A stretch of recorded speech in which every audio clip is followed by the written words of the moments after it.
Hello, friends. Tonight, I have a story for you, but be warned, it's not for the faint of heart. This is a tale of mystery, fear, and the unknown. Imagine moving into a new house, a quiet place, a fresh start. But what if, hidden deep within that house, there was a door no one told you about? A door that whispers your name in the dead of night. Would you open it? This is the chilling story of the Whispering Shadow, a journey into the unknown, where curiosity meets terror. Turn off the lights, get comfortable, and listen closely. Because once you hear the whispers, you can never unhear them. Let's begin. What would you do if you heard noises coming from behind a closed door at night? That single question has haunted my thoughts ever since I moved into this old house on Blackthorn Lane. The real estate agent never mentioned the door in the basement, the heavy, rusted door, covered in scratches that looked disturbingly like claw marks. No. She conveniently left out that detail. At first, I thought it was nothing but paranoia creeping in, playing games with my imagination. But each night since arriving, something has whispered my name from behind that dreadful door. At first, the whispers were faint, barely audible, just enough to plant a seed of doubt in my mind. But soon, the whispers grew louder, clearer, more distinct, always calling out to me. James. Come. Open the door, James. I tried to rationalize it, dismissing the whispers as creaks from an aging house or maybe a trick of the wind slipping through cracks in the walls. But logic only took me so far. There was something deeply unsettling about those whispers, something that stirred a primal fear deep within my chest. I needed to understand what was happening. I wasn't going to let fear control me, not when logic had always been my trusted ally. After all, the unknown is only frightening until it's known, right? That was what I told myself, over and over again, like a mantra to shield my nerves. The decision to investigate came on the third night. It was nearly midnight when the whispering began again, louder than before. Urgent. Pleading. I sat up in bed, heart pounding, and stared into the darkness of my room. James. Please, help me. There was no mistaking it this time. The voice was real. And it was coming from behind the basement door. Shaking off the chill crawling down my spine, I climbed out of bed and pulled on my robe. The wooden floor creaked softly beneath my bare feet as I cautiously made my way downstairs. Every step I took closer to the basement amplified the eerie sensation prickling at my skin, warning me to turn back, to ignore it. Yet, curiosity compelled me onward. The basement door loomed at the end of the hallway, imposing, sinister. My pulse quickened as I reached out to grasp the cold, metal doorknob. Taking a deep breath, I twisted it gently. Locked. Somehow, that was even more unnerving. If it was locked, how could anything be behind it? James, please. I need you. The whisper was more insistent now, begging with a desperation that made my throat go dry. I leaned closer, pressing my ear against the door. Immediately, an icy draft kissed my skin, and the distinct scent of mold and decay wafted through unseen cracks. It felt like I had awakened something dark, something eager for freedom. Startled, I jerked away, nearly stumbling over my own feet. No. I muttered firmly, shaking my head as if trying to shake the fear away. It's just your imagination. Stop it. I hurried back upstairs, leaving the sinister whispers and the locked door behind me. But sleep was elusive that night. My dreams were haunted by dark corridors, unseen eyes, and a cold hand reaching out from the shadows. The next morning, under the comforting glow of sunlight, I felt foolish about my midnight fears. I convinced myself it was nothing more than stress and exhaustion from moving into a new place. Determined to reassure myself, I decided to ask my neighbor, Mr. Thompson, about the door. He'd lived next door for decades. Surely he knew something about the house's history. Mr. Thompson was an elderly man, his face lined with wrinkles of wisdom and experience. When I approached him later that morning, his cheerful demeanor faded instantly as soon as I mentioned the basement door. A shadow crossed his eyes. "James," he said quietly, his voice strained. "Some doors are meant to stay closed." "But why?" I pressed, noticing his discomfort. He sighed, glancing nervously around, as though afraid of being overheard. "Years ago, a family lived in your house. Nice folks. They disappeared without a trace. Rumor said they opened that door." I swallowed hard, dread pulling in my stomach. "What's behind the door, Mr. Thompson?" He shook his head, the lines in his face deepening. "Nobody knows. Nobody who opened it has ever come back to say." His words echoed ominously in my mind, reigniting my fear.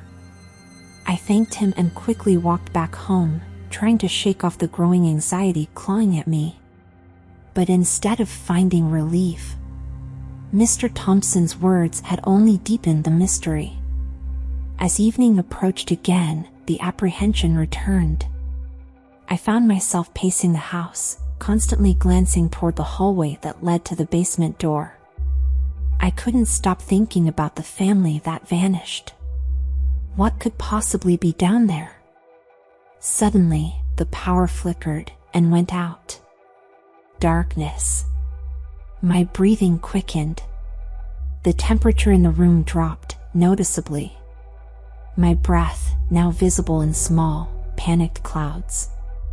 From the basement door below, I heard a creaking sound, then the slow, deliberate scrape of something heavy moving across the floor.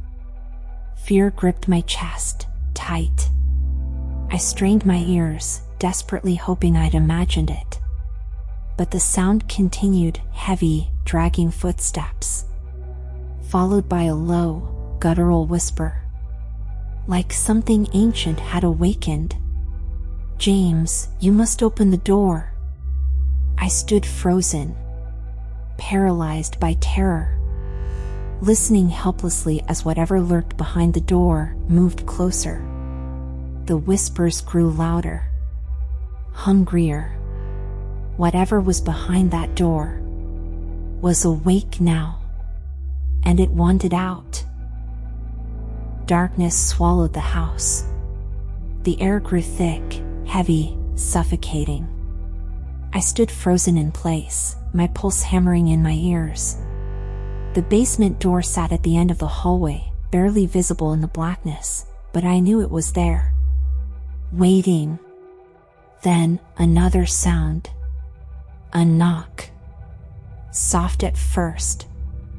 A single, deliberate tap against the wood. Then another. And another.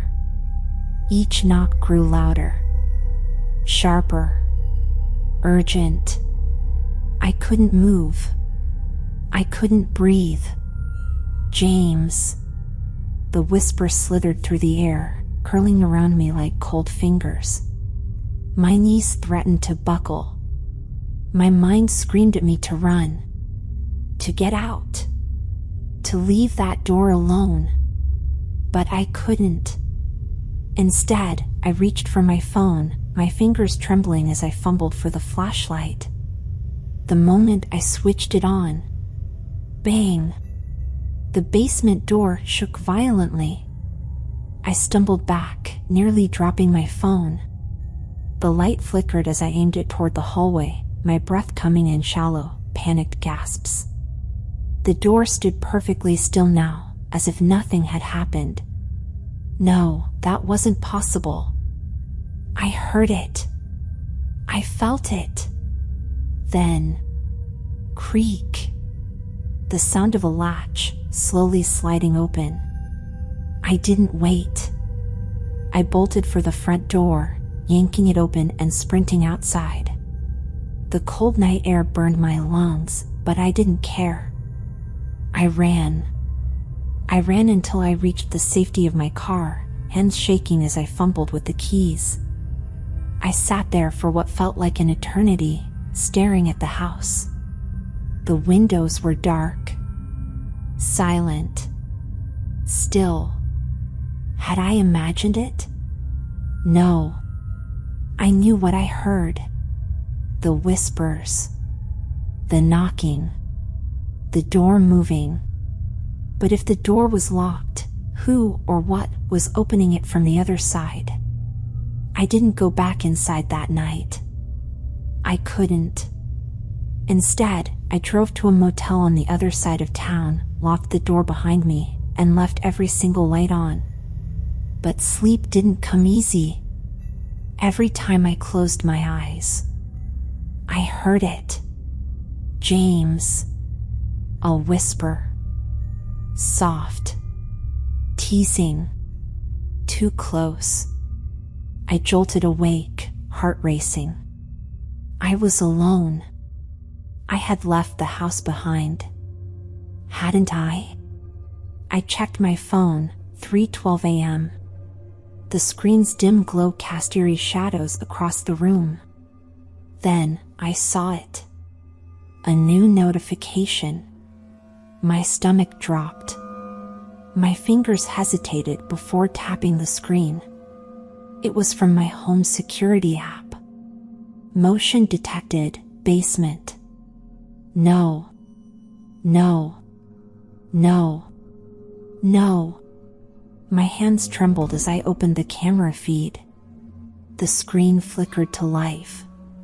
The basement door, wide open, and in the darkness beyond it, something moved. I couldn't breathe. A shape, a shadow, watching. Then, the feed cut to black. The air in the motel room turned ice cold. And in the silence, a whisper. James, you shouldn't have left. I couldn't move. I couldn't breathe. The motel room felt like it was closing in on me. The whisper still echoed in my ears. James, you shouldn't have left. My phone slipped from my shaking hands, landing on the bed beside me.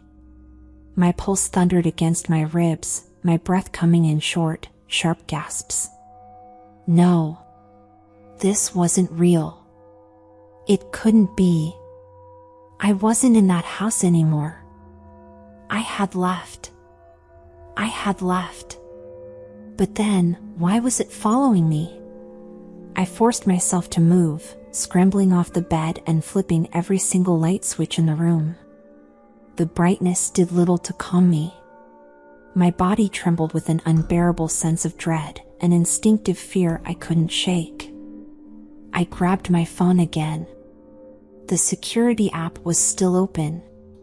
The feed was black. I tapped the screen, refreshing the page. Nothing. The cameras were offline. A lump formed in my throat. I had to go back. No. I didn't want to. But I had to. I needed to know if the door was still open. If something had gotten out. The drive back felt like a death sentence. The roads were empty, the town asleep. My hands were cold against the steering wheel, my knuckles white from gripping it too hard. As I turned onto Blackthorn Lane, my stomach knotted. The house stood at the end of the street, silent, waiting. I parked outside, leaving the engine running. The headlights cast long, eerie shadows across the porch. The front door was closed. Everything looked normal. But I knew better. I stepped out of the car, each movement slow, deliberate, dreading what I might find. The wind whispered through the trees, but it wasn't the wind I was afraid of. It was the voice. The whispers. The thing behind that door. I reached the front steps. My fingers shook as I turned the handle. Unlocked. The door creaked open, revealing total darkness. The air was wrong. Thick. Heavy. Freezing cold. I swallowed hard and stepped inside. Silence. Then, creak. My head snapped toward the basement door. It was closed. No, it had been open on the camera. I took a step closer. My entire body screamed at me to stop, to turn around, to run. But I didn't. I reached out and grabbed the doorknob. Ice. The metal was so cold it burned my skin. I twisted it. Click. It was unlocked. With a deep, shuddering breath, I pushed the door open. The darkness inside was absolute. A void. A space that felt too big, too empty, too wrong. I raised my flashlight, the beam trembling as it cut through the blackness. The basement steps stretched downward, disappearing into the shadows. Then, a sound. Footsteps. Slow. Deliberate. Coming from the bottom of the stairs. My breath hitched. Something was down there. I should have run. I should have slammed the door shut and never looked back. But instead, I whispered, "Hello." Silence. Then, "James." The voice came from the darkness below. Too close. The flashlight flickered. And for a single, horrifying second, I saw something. Tall. Wrong. Twisted. Watching me. The light died. The basement door slammed shut. And in the suffocating darkness, the whispers surrounded me. "You let me out." And then, everything went black. Darkness. Thick. Suffocating. Endless. I tried to move, I couldn't. I tried to scream, no sound came. My body felt like it was sinking, falling into something deep. Something cold. The whispers coiled around me, their voices crawling into my ears, into my mind. "James. James, you opened the door. You let us out. Now, we will never let you go." I fought against it, against the invisible weight pressing down on me, crushing me. No, this wasn't real.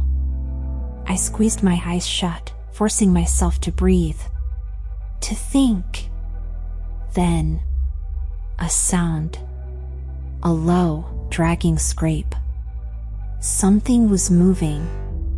I forced my eyes open, and suddenly, light. Blinding. Burning. I gasped, sucking in a breath like a drowning man breaking through the surface. I was on the floor. The basement floor. The air was thick with dust and decay, the scent of mold, of earth, of something old. My hands trembled as I pushed myself up, my heart hammering so hard it hurt. The room was wrong. It was the basement, but it wasn't. The walls stretched too far, fading into endless darkness. The floor was uneven, like stone. Cold. Damp. And the door was gone. I spun around, my pulse spiking. No. The staircase was gone. The walls shifted, pulsing like something alive. Then, I heard it. Footsteps. Slow. Heavy. Coming from the shadows. My breath caught in my throat. I wasn't alone. James. The voice was right behind me. I turned and saw it. A figure. Tall. Twisted. Its body was wrong, stretched, hunched, its limbs bending in ways they shouldn't. Its face. Oh God. There was no face. Just darkness where eyes, a mouth, asterisk, anything human, asterisk, should have been. And yet, I felt it looking at me. It smiled. A shape of jagged, curling shadows where its mouth should be. You belong to us now. I stumbled backward, my mind screaming, run. But there was nowhere to go. The walls closed in. The air grew thicker. The darkness moved. The whispers rose. Stay. Stay. Stay with us. I clenched my fists, forcing my legs to move, to do something. Think. If the door was gone, then I'd have to make my own. I reached into my pocket, fingers shaking as I grabbed my phone. The screen was cracked, flickering. The battery nearly dead. One last chance.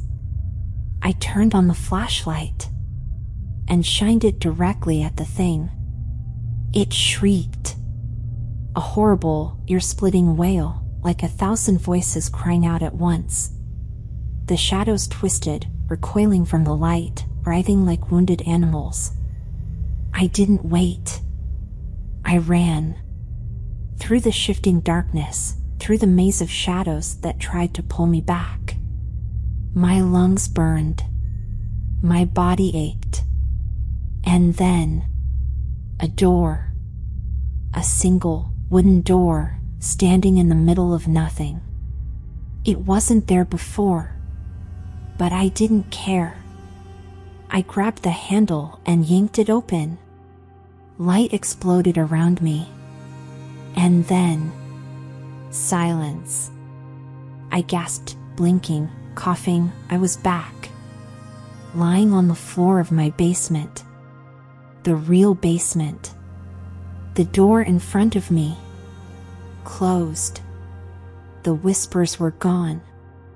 Everything was still. I scrambled to my feet, backing away, my entire body shaking. Then, with trembling hands, I grabbed a hammer and destroyed the lock. I would never open that door again. Never. But as I turned to leave, a whisper, so soft, so faint. We will find a way back, James. I stopped. My breath caught in my throat. And for the first time since moving into this house, I wasn't sure if I was ever truly alone.